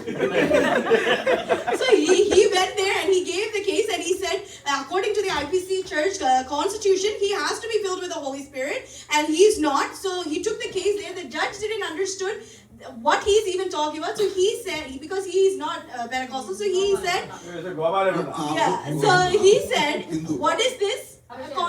Holy Spirit, anointing. മർത്തോമാക്കാരനെ വക്കീല് പറഞ്ഞു, സാർ പാടുമ്പം ബഹളം വെക്കുന്നത് അതാണ്, ഇവര് പാടുമ്പം ബഹളം വെക്കും, അത് ഈ സെക്രട്ടറി ചെയ്യുന്നില്ല, അതാണ്. So the lawyer who was Marthamite, he said, see judge, what happens is when you sing, these people make a lot of noise and jump up and down, and then the secretary is not doing that. That is the problem. അപ്പൊ judge വിധിച്ചു, ഇങ്ങനത്തവനെയൊക്കെയാണോ secretary ആക്കുന്നത്? മര്യാദയ്ക്ക് പാടുന്നവൻ secretary ആയാൽ മതി. ഇങ്ങനെ സെക്രട്ടറിക്ക് ആയുസ് അഭിഷേകം പ്രാപിക്കാനും പറ്റത്തില്ല. അതായി വിധി അങ്ങനെ. And then the judge said, judge listened to this and said, oh, is this how you choose a secretary in your church? Only people who sing properly and worship properly can be kept as a secretary. So you have to leave that position and you cannot even get the Holy Spirit anymore. പൗലോസ് ചോദിക്കും, നാണമില്ലേ നിങ്ങൾക്ക്, ലജ്ജയില്ലേ? മുട്ടിന്മേൽ കോടതി, നീ court, ആ മുട്ടിന്മേൽ കോടതിയിൽ ജയിച്ചവർക്കായി ഞാൻ ദൈവത്തെ സ്തുതിക്കുന്നു. സകല പീഡിതന്മാർക്ക് വേണ്ടി നീതി ന്യായവും നമ്മുടെ ദൈവം നടത്തും. That is why Paul is saying, are you not ashamed that you take the things of the church to the outside court? You should, but rather when we come to these situations, when there's a problem, we need to fall on our knees and we need to be on the knee court, because that is where we will get the justice and righteousness. Psalms 103 verse 19 please. അടുത്ത all prayer 103ന്റെ 19 വാക്യം വായിക്കൂ. യഹോവ തന്റെ സിംഹാസനത്തെ സ്വർഗ്ഗത്തിൽ സ്ഥാപിച്ചിരിക്കുന്നു, അവന്റെ രാജ്യത്തും സകലത്തെയും ഭരിക്കുന്നു. The Lord hath prepared his throne in the heavens, and his kingdom ruleth over all. Ruleth over all, സകലത്തെയും അടക്കി വാഴുന്നു. അവിടെയാണ് all, ruler, king of all the earth. Yes, and his kingdom ruleth over all. ഇത് 3 സ്ഥലത്തെയാണ് ഈ രാജാവ് ഭരിക്കുന്നത്. സ്വർലോകം 2, ഭൂലോകം 3, അധോലോകം. ഇത് 3ന്റെയും control ഒറ്റയാളുടെ കയ്യിലാണ്. ആ ആള് ഇന്ന് പോലെ നമ്മുടെ നടുവിൽ തന്നെ ഉണ്ട്. ദൈവത്തിന്റെ സ്തോത്രം. There is only one who has control. He has control over 3 realms: the heavenly realms, the earthly realms, and the hell. All control in all realms is in the hands of one person, and that person is the same person who is here in the midst of us this morning. Every 5 years കഴിയുമ്പോൾ കിങ്ങിനെ change ചെയ്യണ്ട. നമ്മുടെ പ്രസിഡന്റിനെ change ചെയ്ത പോലെ no change, no election, no option, no election ഇല്ല, changing ഇല്ല. Yesterday he was the king, today he is the king, tomorrow also he will be the king. ഇന്നലെയും ഇന്നും എന്നേക്കും അവൻ വാഴുന്നു. As we see in the worldly systems, there's no need for change every 5 years. There's no need for election, or there's no need to find somebody new, but rather he was the king yesterday, today, and he will be the king forever. അതുകൊണ്ട് 3 സങ്കീർത്തനങ്ങൾ വാഴുന്നു എന്ന് പറഞ്ഞ് തുടങ്ങുന്നു. Psalms 93, Psalms 97, Psalms 99 ഒരുപോലെ തുടങ്ങുന്നു. യഹോവ വാഴുന്നു, യഹോവ വാഴുന്നു, യഹോവ വാഴുന്നു. As we spoke about the other day, there are 3 chapters in Psalms that start the exact same way. Psalm 93, Psalm 97, Psalm 99, they all start with the Lord reigneth, the Lord reigneth, the Lord reigneth. ഒരു ചോദ്യം, യഹോവ തന്നെയാണോ മക്കളെ നിന്നെ വാഴുന്നത്? യഹോവ തന്നെയാണോ? So I want to ask you, children of God, is it really the Lord that reigns over you? റോമർ 6:12 ഒരു വാക്യമുണ്ട്. റോമൻ 6:12 ഇങ്ങനെ എഴുതിയിരിക്കുന്നത്, പാപം ഇനിയും നിങ്ങളുടെ മർത്ത ശരീരങ്ങളെ വാഴരുതേ പാപമാണോ നിന്നെ വാഴുന്നത്, യഹോവയാണോ, മേക്ക് ഷുവർ ആക്കണമെന്ന്. In Romans chapter 6 verse 14 it says, for sin shall not have dominion over you. And so this morning we need to make sure, is it sin that is reigning over us? Is it God who is reigning over our lives? Psalms 103 verse 20 അടുത്തത് skip ചെയ്ത് പെട്ടെന്ന് പോവുകയാണ് ഞാൻ. അവന്റെ വചനത്തിന്റെ ശബ്ദം കേട്ട് അവന്റെ ആജ്ഞ അനുസരിക്കുന്ന വീരന്മാരായി അവന്റെ ദൂതന്മാരുള്ളവരെ യഹോവയെ വാഴ്ത്തുവിൻ. Bless the Lord, you all angels that excel in strength, that do his commandments, hearkening unto the voice of his word. ഇവിടെ all angels എല്ലാ ഇംഗ്ലീഷ് വെർഷനിലും ഇല്ല. അവിടെ ഒരു കെയർഫുൾ ആയിരിക്കണം നാം. NIV, KJV തുടങ്ങിയതിൽ ഏഞ്ചൽസിനെ ഉള്ളൂ. മലയാളത്തിലും ദൂതന്മാരുള്ള സകൽ എന്ന പദം വിട്ടുപോയി. അത് പരിഭാഷ പെശകാണെന്ന് മനസ്സിലാക്കാൻ ടോണി ഇവാൻസ് സ്റ്റഡി ബൈബിൾ എന്നൊരു ഇംഗ്ലീഷ് ബൈബിൾ ഉണ്ട്. വളരെ ക്ലോസ് ടു ഒരു latest Bible, very close to Hebrew. അതിനകത്ത് ഓൾ ഏഞ്ചൽസ്, സകല ദൂതന്മാർ, ഇംഗ്ലീഷിലും മലയാളത്തിലും ചേർത്തത് ഓൾ ഇല്ല. അത് ബൈബിളിന്റെ കുറ്റമല്ല, ട്രാൻസ്ലേറ്റ് ചെയ്തവർ വിട്ടുപോയതാണത്. So we see here in many of the translations in KJV and NIV, most of the translations, it only says ye his angels. It does not say all angels. But one of the later translations, newer translations, the Tony Evans Study Bible, if you look at that, it is very close to the original transcript, and it specifically says all his angels, and it's just a translation difference that we don't see it here. അതിന് ഇപ്പൊ നിങ്ങൾക്ക് Tony Bible വാങ്ങിക്കാൻ നേരവും സമയവും പൈസയും ഒന്നും ഇല്ലെങ്കിൽ സാരമില്ല. ഇതിന് കൺകോർഡൻസ് മതി. 148 2 വായിച്ചാൽ മതി. Psalms 148 and verse 2 ഇതിന്റെ കൺകോർഡൻസ് വേർഡ്സ് ഉണ്ട്. അതിനകത്ത് കാണാം. അവന്റെ സകല ദൂതന്മാരുമായുള്ളവരെ അവനെ സ്തുതിപ്പിൻ. അവന്റെ സകല ദൂതന്മാരുമേ യഹോവയെ വാഴ്ത്തുവിൻ. അവന്റെ സർവ്വ സൈന്യവുമേ അവനെ സ്തുതിപ്പിൻ. Praising him all his angels. അപ്പൊ ഏഞ്ചൽസിന്റെ all angels സ്തുതിക്കണമെന്ന് അവിടെ എഴുതിയിരിക്കുന്നത്. ഇനി ഹീബ്രൂസ് 1:6 കൂടെ വായിരേ.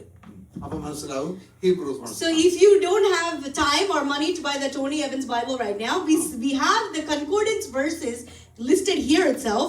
One is the Psalm 148 verse 2. The next one, Hebrews 1 verse 6. It says the same thing.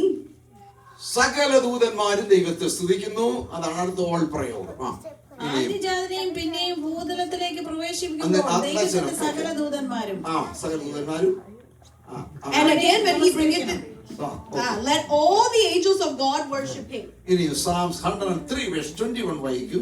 103:21 വായിക്കൂ. 103 verse 21. Bless ye the Lord, all ye his hosts, ye ministers of him that do his pleasure.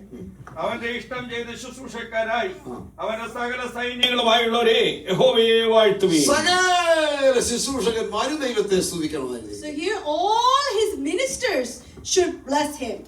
പല ശുശ്രൂഷകന്മാർക്ക് സ്തുതിപ്പിക്കാനേ അറിയാം, അവർ സ്തുതിക്കത്തില്ല. Many ministers, they know how to make other people praise, but they don't know how to praise. സ്തുതിച്ചാട്ടോ എല്ലാവരും സ്തുതിച്ചാട്ടോ എന്ന് പറയും. എന്നാൽ അവര് മറ്റുള്ളവർ പ്രസംഗിക്കുമ്പോൾ വാ കൂട്ടിയിരിക്കും. അവർക്ക് ചിലരുണ്ടല്ലോ പ്രൊമോഷൻ കിട്ടിയാൽ സൂപ്പർവിഷൻ മതി. നമ്മുടെ നാട്ടിലൊക്കെ നേഴ്സുമാരുണ്ടല്ലോ, സൂചി വെച്ച് നടക്കും. പക്ഷെ ഹെഡ് നേഴ്സ്, വാർഡ് സിസ്റ്റർ എന്നൊക്കെ അവിടെ പ്രൊമോഷൻ കിട്ടിയ പിന്നെ സൂചി വെക്കുന്ന ഒത്തം നോക്കി നടന്നാൽ മതി. അതുപോലെ പോലീസും ഉണ്ട്, അടിച്ചൊക്കെ നടക്കും നമ്മുടെ നാട്ടിൽ. അവർക്ക് വലിയവരായി പിന്നെ ഇടിക്കണ്ട, മറ്റോട് ഇടിച്ചോളൂ, ഇടി ഒത്തോ നോക്കിയാൽ. ഇതുപോലെ കുറെ ആളുകൾ സഭായോഗത്തിന് വരുന്നു. ആദ്യകാലത്ത് ഹല്ലേലൂയ സ്തോത്രം പറയും, കുറച്ച് പ്രൊമോഷൻ കിട്ടിക്കഴിഞ്ഞാൽ പിന്നെ ഹല്ലേലൂയ ഒത്തോ നോക്കിയിരിക്കും. ആരാധനയ്ക്ക് ഒത്തോ നോക്കലില്ല. നീ ഭൂമിയിലെ രാജാവായാലും സ്തുതിക്കണം, പ്രഭുവായാലും സ്തുതിക്കണം. ഇതൊക്കെ 148 സങ്കീർത്തനത്തിലുണ്ട്. എനിക്ക് നേരമില്ലാത്തതുകൊണ്ടാ. അവിടെ ഉണ്ട് സകല രാജാക്കന്മാരും പ്രഭുക്കന്മാരും ന്യായാധിപന്മാരും.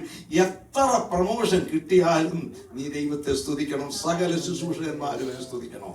So there are many ministers that they like to make other people praise. They say praise him, but they don't have time to praise. Or when somebody else is speaking, they don't interact or praise at all in those things. It's like when the nurses they use the needles, they do the work. But once you get a promotion, after a while you become the head nurse. Then you only inspect other people's work. You don't do the work yourself. Or the police officers, when you're in the lower rungs, you have to go beat people up. But when you become the commander, you don't have to go for beating people up. You just inspect whether everybody else is beating others up properly. In the same way, there are some who when they're in ministry for a while, they inspect other people's praises, but they don't have time to praise themselves. But the word of God says that is not the way it is. All kings, all rulers, all judges, whoever you are in the world, you must praise the Lord. Last verse, please. Psalms 103, verse 22. വേഗമായി. അവന്റെ ആധിപത്യത്തിലെ സകല സ്ഥലങ്ങളിലുമുള്ള അവന്റെ സകല പ്രവൃത്തികളുമേ യഹോവയെ വാഴ്ത്തുവിൻ. എന്മനമേ യഹോവയെ വാഴ്ത്തുക. Bless the Lord, all his works in all places of his dominion. Bless the Lord of my soul. ഇവിടെ രണ്ട് all പ്രയോഗങ്ങളാണ്. All പ്ലേസസിൽ നിന്ന് സ്തുതി വരണം, ഓൾ വർക്ക്സ് ദൈവത്തെ സ്തുതിക്കണം. രണ്ട് ഓൾ പ്രയോഗം. We see two alls in here. One is all places, from everywhere praise should rise, and the second one is all works should praise him. സകല സ്ഥലങ്ങൾ എന്ന് പറയുമ്പോൾ ശമരിയക്കാർ പറഞ്ഞു, ഞങ്ങളുടെ പിതാക്കന്മാര് ആ മലയിൽ ആരാധിച്ചത്, നിങ്ങൾ പറയുന്നു യെരൂശലേമിലാണ്. യേശു പറഞ്ഞു, മക്കളെ ഇവിടെയല്ല, ഈ മലയുമല്ല, ആ മലയുമല്ല, സത്യ നമസ്കാരികൾ പിതാവിനെ സത്യത്തിലും ആത്മാവിനും ആരാധിക്കണം. ലോകത്തിന്റെ സകല സ്ഥലങ്ങളിലും ദൈവമക്കളുണ്ടോ? ആരാധനയുടെ സ്ഥലമല്ല വിഷയം, ആരാധകനാണ് വിഷയം. ദൈവത്തിന്റെ സ്തോത്രം. സകല സ്ഥലങ്ങളിൽ നിന്ന്, കിച്ചണിൽ നിന്നും, ബെഡ്റൂമിൽ നിന്നും, വിസിറ്റിംഗ് റൂമിൽ നിന്നും, ലിവിംഗ് റൂമിൽ നിന്നും എല്ലാ സ്തുതി ഉയരട്ടെ. സകല സ്ഥലങ്ങളിൽ നിന്ന് ദൈവത്തിന്റെ സ്തോത്രം ഉയരണം. When we say all places, every place is covered under that. Once a Samaritan lady came to Jesus and said, we worship God, our ancestors worship God on this mountain, but you say that we should worship in Jerusalem. But Jesus told her, it is not in the mountain, or it is not in Jerusalem. Wherever one worships in spirit and in truth, that is the place of worship.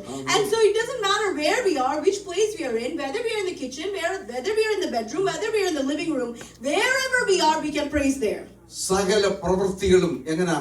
ആകാശം ദൈവത്തിന്റെ മഹത്വത്തെ വർണ്ണിക്കുന്നു, ആകാശവിധാനം അവന്റെ കൈവേലെ പ്രസ്തുതമാക്കുന്നു. 148 സങ്കീർത്തനം ഇപ്പൊ വായിപ്പിക്കുന്നില്ല, വീട്ടിൽ ചെന്ന് വായിച്ചാൽ മതി.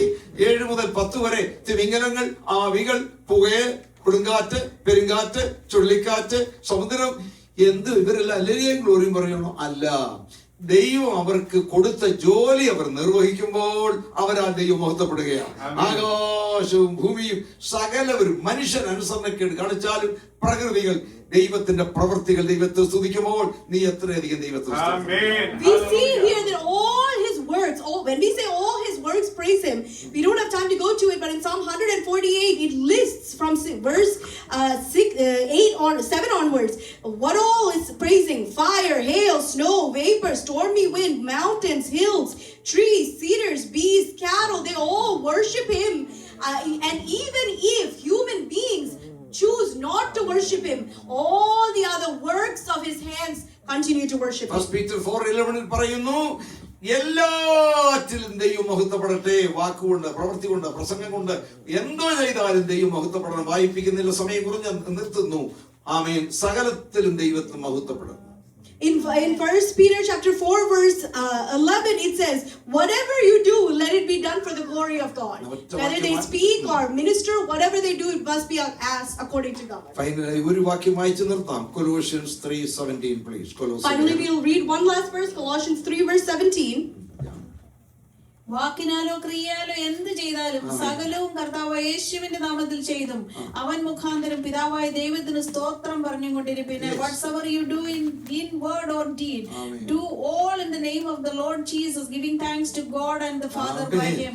Whatever you do, മക്കളെ, വാക്കുകൊണ്ടോ പ്രവൃത്തി കൊണ്ടോ, അകത്തോ പുറത്തോ, രഹസ്യമോ പരസ്യമായ ജീവിതത്തിൽ നിന്റെ സകല പ്രവൃത്തിയും ദൈവമഹത്വത്തിനാണെന്ന് ഇന്ന് പകൽ ശാന്തമായി പരിശോധിക്കും. Dear children of God, we need to analyze this morning in every word, in every action, in every thought, both inside and outside, wherever we are. We need to inspect whether it is done, whatever we do is according to the glory of God. ഒരു നിമിഷം നമുക്ക് എല്ലാവരും എഴുന്നേറ്റ് നിൽക്കാം. Let's all stand for a moment. എല്ലാ കണ്ണുകളും അടയട്ടെ, എല്ലാ തലകളും ഉണങ്ങട്ടെ. Every eyes closed, every head bowed. 10 പ്രാവശ്യം all 10 സമ്പൂർണതകൾ 103 സങ്കീർത്തനത്തിൽ നമുക്ക് വായിക്കാൻ കഴിയും. We see in Psalm 103 all again and again. 10 times we see it. 10 areas of perfection. നിന്റെ സകല പ്രവൃത്തികളും കൊണ്ട് നീ ദൈവത്തെ സ്തുതിക്കണം. Can you worship and praise him with all that is within you? ദൈവസഭയ്ക്കകത്ത് വരുമ്പോൾ എന്ത് ശുശ്രൂഷ ചെയ്താലും എല്ലാം ആ മഹത്വത്തിനായി. When you come in the presence of God, whatever ministry you do, it should all be for the glory of God. ഭക്തദാസനെ ഞാൻ mic കൈമാറും മുൻപ്, കൊയർ പാടുന്നതിന് മുമ്പ് 4 പേര് പാട്ട് നമുക്ക് ഒരുമിച്ച് പാടണം. നിന്റെ പേരിൽ ഞങ്ങൾ ചെയ്യും വേലകൾ, തിരുനാമവും ധാരിച്ചു ചെയ്യും ക്രിയകൾ. ഓ, നിന്റെ പേരിൽ ഞങ്ങൾ ചെയ്യും വേലകൾ, തിരുനാമവും ധാരിച്ചു ചെയ്യും ക്രിയകൾ. ഭൂവിൽ ഞങ്ങൾക്കല്ല വാനവനെ, അങ്ങേ വാഴ്വിനായി മാത്രം തീരണമേ. ഭൂവിൽ ഞങ്ങൾക്കല്ല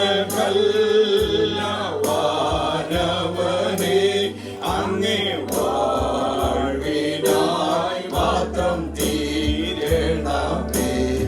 എല്ലാം അങ്ങേ മഹത്വത്തിനായി, എല്ലാം അങ്ങേ പുകഴ്ചയ്ക്കുമായി തീർന്നിടണമേ പ്രിയനേ. തിരുനാമം ഉയർന്നിടട്ടെ, തീർന്നിടണമേ പ്രിയനേ. തിരുനാമം ഉയർന്നിടട്ടെ, എല്ലാം അങ്ങേ മഹത്വത്തിനായി. You may be seated. I hand over the mic to Pastor Babu Thomas. Will you please come and take over and conclude the meeting the way the Lord wants you to do. Hallelujah. Praise the Lord. Praise the Lord. Praise the Lord. Hallelujah. Or may please be seated. Hallelujah. Hallelujah. Hallelujah. Praise the Lord. Hallelujah. How many of you enjoyed the messages these days? Praise the Lord. Hallelujah. And I was trying to give him the maximum time so that we can really, and I know that he can go for 2 hours continuously, but still, hallelujah. Let us thank God for the wonderful messages that we got these days. Hallelujah. Praise the Lord. I want to say a word about our choir. Praise the Lord. We have proved that we can sing well. Praise the Lord. All languages. Brother, you missed our Telugu songs. Praise the Lord. Yes, we have been singing Telugu songs. So anyway, so many hours our dear ones have spent behind that. I want to sincerely thank you for spending time for that. And if we try, we can do even better. Praise the Lord. So we have to develop our choir team. Praise the Lord. I want to thank you for doing that. Sindhuja did a wonderful job. Praise the Lord. And all our AV operators, all of you have contributed so well. Pastor, I want to take, Pastor, I want to take this opportunity to thank you for coming over here. And I know that next time when you come, you will be more strengthened. Hallelujah. And she will be more strengthened. With more strength, we want to see you. At this time, once again, we'll stand up together and we'll sing a song Brother has selected. We'll sing that song. And I would request Brother John Matthew to come forward. And if you have any remarks, you can say that and then pray and conclude this session.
ഈ 2-3 ദിവസങ്ങൾ പ്രത്യേക meeting ദൈവം നമുക്ക് ദൈവം നമ്മെ അനുഗ്രഹിച്ചതോർത്ത് നമുക്ക് ദൈവത്തെ സ്തുതിക്കാം. ഹല്ലേലൂയ. പ്രിയപ്പെട്ടവരുടെ സ്തോത്രം. ആരോഗ്യത്തിനായി വീണ്ടും പ്രാർത്ഥിക്കാം. ദൈവ കർത്താവിന്റെ വരവ് താമസിക്കുന്നുവെങ്കിൽ